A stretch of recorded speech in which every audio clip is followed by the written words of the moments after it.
Madame, monsieur, bonsoir. Dans l'actualité de ce dimanche 20 anniversaire du débarquement, cette histoire totalement oubliée de la Seconde Guerre mondiale. En 1941, le Souffleur sombrait au large du Liban avec une cinquantaine de Français à bord. Des plongeurs ont filmé l'épave, des descendants témoignent pour la première fois. 10e anniversaire du débarquement, cette histoire méconnue de la Seconde Guerre mondiale. En 1941, loin de la France, le sous-marin Le Souffleur sombrait au large du Liban. 78 ans après le drame, des plongeurs amateurs français ont filmé l'épave et rencontré les familles des marins. Pourquoi ceux-ci ont-ils été oubliés durant de si longues années? Une enquête de Lionel Feuerstein et Vivien Roussel. Son nom ne figure pas dans les livres de la grande histoire, car le commandant Benoît Leget et une cinquantaine de ses hommes sont morts loin de la France. Leur sous-marin, le Souffleur, a été coulé par des torpilles britanniques en juin 1941 au large de Beyrouth en Méditerranée et oublié depuis. Un plongeur amateur, Marc Langleur, s'est passionné pour cette tragédie. Bonjour Agnès. De retour du Liban où il a filmé l'épave, il rencontre pour la première fois la fille du commandant. Agnès Leget avait 5 ans quand son père est mort. Elle n'a jamais vu les images du sous-marin coulé.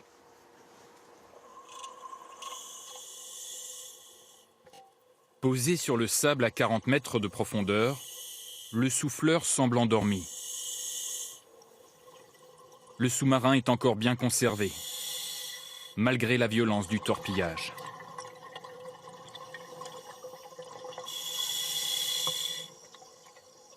Quand on voit ça, c'est un peu l'idée des derniers moments qu'ils ont dû passer là. Ça, c'est ça la guerre, quoi.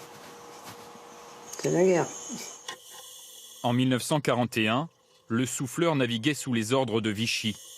Il était alors considéré comme un ennemi par les Alliés.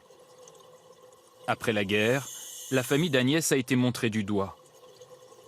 Dans le pays, on nous regardait, on nous disait c'est les vendus aux Boches. Ça, moi, j'en ai beaucoup souffert dans mon enfance. Hein. Ces soldats sont morts, ils sont morts pour la France. Il y avait des discussions en interne sur le que faire. Moi, je suis persuadé qu'ils auraient rejoint la résistance à un moment ou à un autre. Pourquoi la France n'a-t-elle jamais voulu s'occuper des corps de ces marins? Car depuis des années à Beyrouth, une collection privée expose des crânes et des ossements qui appartiendraient aux marins du Souffleur. Ils ont été remontés par un scaphandrier, ancien propriétaire des lieux, aujourd'hui décédé.